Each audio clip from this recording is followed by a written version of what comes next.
કવિતા સોલંકી છે. છેલ્લા 1-1.5 વર્ષથી મને સાઇનસાઇટિસની બહુ તકલીફ હતી. સાઇનસાઇટિસની તકલીફમાં મને છેલ્લા 1-1.5 વર્ષથી મતલબ તકલીફ એવી હતી કે મને નોઝ બ્લોક થતું હતું. નોઝ બ્લોક થવાના કારણે મને બ્રીધિંગની ઇશ્યુ થતી હતી, શ્વાસ લેવામાં તકલીફ. ક્યાંય બી હું ઘરની બહાર નીકળું તો મને એક ડર રહેતો હતો કે મને આ તકલીફ સાથે મારે આગળ મતલબ લાઈફ સ્પેન્ડ કરવી પડશે, શું કરવું પડશે. સાઇનસની તકલીફમાં મેઇન રીઝન મારો નોઝ બ્લોક હતો. મને આ બધું અહીંયા પેઇન થતું, ફેશિયલ પેઇન થતું, અહીંયા મને હેડેકની તકલીફ થતી હતી, નાકની મને અહીંયાની તકલીફ થતી હતી. જ્યારે મારો નોઝ બ્લોક થતું ત્યારે મને આમ કંઈ ખબર નથી પડતી કે મારી સાથે શું મતલબ થઈ રહ્યું છે. મને વીકનેસ રહેતી હતી ઘણી બધી, અને મને નોઝ બ્લોકના કારણે મને શ્વાસની તકલીફ બહુ જ વધારે થતી હતી. મતલબ મને કંઈ ખબર નથી પડતી કે મારા બોડી સાથે શું થઈ રહ્યું છે. અને એના કારણે હું થોડાક મહિના પહેલાં, મતલબ 4-5 મહિના પહેલાં હું ડિપ્રેશનમાં વહી ગઈ હતી. અને મને એમ થતું હતું કે આ સાઇનસાઇટિસની તકલીફનું કંઈ ઈલાજ છે કે નહીં. અને છેલ્લા 8-9 મહિનાથી મેં 9 મહિના પહેલાં મેં હોમિયોપેથીની ટ્રીટમેન્ટ લીધી, તો બી મને એનાથી કોઈ રિલીફ ન મળ્યું. જ્યાં સુધી દવા ખાઉં ત્યાં સુધી મને રિલીફ રહેતું હતું. પછી પાછું જે હતી તકલીફ સાઇનસાઇટિસની, મને તકલીફ સ્ટાર્ટ થઈ ગઈ. અને મેઇન સાઇનસની તકલીફમાં શું આવે છે, એલર્જી મેઇન છે.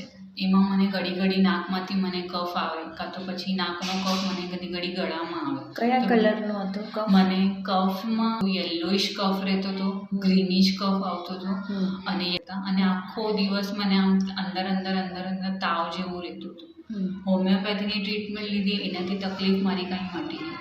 છેવટે મને એલોપેથીની ટ્રીટમેન્ટ લેવી પડી. લોકો કે એલોપેથીની ટ્રીટમેન્ટમાં તમને ક્વિક રિઝલ્ટ મળી જશે. તો હું છેલ્લા 8-9 મહિનાથી કેટલા બધા ડૉક્ટર્સો પાસે ફરી. લોકોએ મને સજેસ્ટ બી કર્યું કે તમે ENT સ્પેશિયલિસ્ટ પાસે જાઓ, નાકના ડૉક્ટર પાસે જાઓ. હું ENT સ્પેશિયલિસ્ટ પાસે બી ગઈ. એ લોકોએ બી મને એ જ કીધું કે મને સાઇનસની તકલીફ છે, પણ મને એનું કોઈ પ્રોપર રીઝન ના આપ્યું, કોઈ કારણ ના આપ્યું, અને મને કોઈ પ્રોપર ટ્રીટમેન્ટ ના આપ્યું. છેલ્લા 6 મહિનાથી હું એલોપેથી બી ખાઈ રહી હતી, તો એનાથી બી મને મારા ઘણા બધા મતલબ સાઈડ ઇફેક્ટ્સ થયા. એન્ટીબાયોટિક્સ મેં લીધી, નોઝના જે સ્પ્રે આવે છે, એલેગ્રા સ્પ્રે લીધો, ફ્લોમી સ્પ્રે, ઘણા બધા સ્પ્રે મને મેડિકલના બધા મને લખી દીધા. તો હું 8-10 ડૉક્ટર તો હું ENT ડૉક્ટર કરી. મેં CT સ્કેન કરાવ્યો, એક્સરે કરાવ્યા, મારા બ્લડ ટેસ્ટ કરાવ્યા, એમાં બી કાંઈ ડિટેક્ટ ન થયું. અને પછી એક ડૉક્ટરે તો મને એન્ડ મોમેન્ટ ઉપર એમ કહી દીધું કે મને મારું લાસ્ટ મતલબ એ જ છે ઓપ્શન, ઓપરેશનમાં એમને મને એ સજેસ્ટ કર્યું કે મને નાકની તકલીફ છે, મારું મેઇન રીઝન હતું નોઝ બ્લોકની તકલીફ. રાતના ઊંઘ આવતી હતી?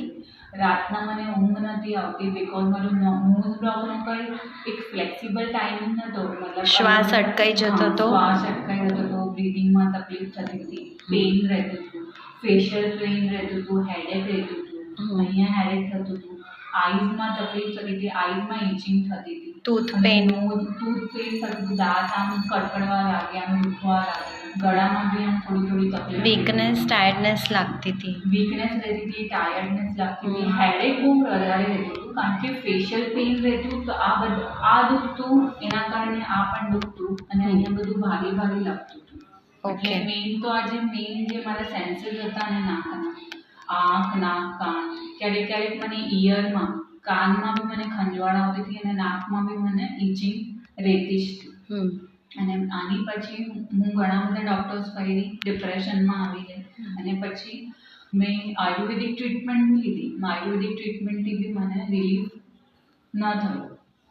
પછી હું છેવટે મેમ પાસે આવી, પૂજા મેમ પાસે, અને અત્યાર સુધી એમને મને આ બધી વસ્તુ સજેસ્ટ કરી, મારું કન્સલ્ટ કર્યું, અને હમણાં મારી ટ્રીટમેન્ટ એમની પાસે જ ચાલુ છે.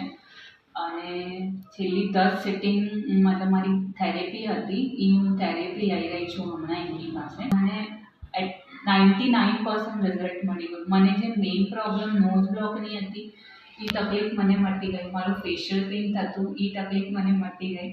મારું હેડેક થતું હતું, એ તકલીફ મને મટી ગઈ. મને જે વીકનેસ રહેતી હતી, એ તકલીફ મને મટી ગઈ.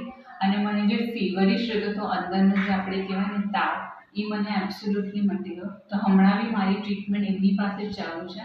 અને હું તમારી પાસેથી તમને લોકોને બધાને એ જ અવેરનેસ કરવાની કહી રહી છું કે જેને બી સાઇનસની કોઈ પણ પ્રકારની તકલીફ હોય, હેડેક હોય, નોઝ બ્લોક હોય, નસલ પોલિપ્સ હોય, એલર્જીક સાઇનસાઇટિસ હોય, માઇગ્રેન હોય, ડીએનએસ હોય. DNS means deviated nasal system. Doctor તમને લોકોને ડરાવીને એમ કહેશે કે તમારું નાકનું હાડકું વધી ગયું છે, નાકનું હાડકું તેડું છે.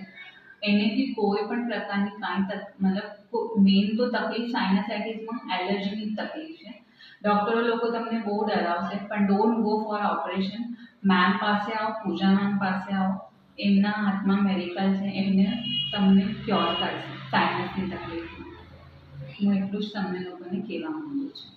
સો હવે ખુશ છે તું? હું બહુ જ ખુશ છું. મને એમ લાગે છે કે મને એક ન્યૂ લાઈફ મળી ગઈ છે અને હું હમણાં એકદમ પોઝિટિવ ફીલ કરું છું અને મને બહુ જ સારું લાગે છે. મને એમ થાય છે કે મારા લાઈફમાં મારા 5 years વધારે મતલબ મને મળી ગયા છે.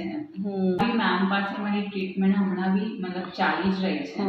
મારી લાઈફ ટોટલી ચેન્જ થઈ ગઈ છે. મેમ પાસે મેં કન્સલ્ટ કર્યો, મેમની થેરેપી લીધી, મેમે જે મને કરવાનું કીધું એ મેં બધું જ કર્યું છે. અને now I am happy, I am feeling good and I am feeling very positive.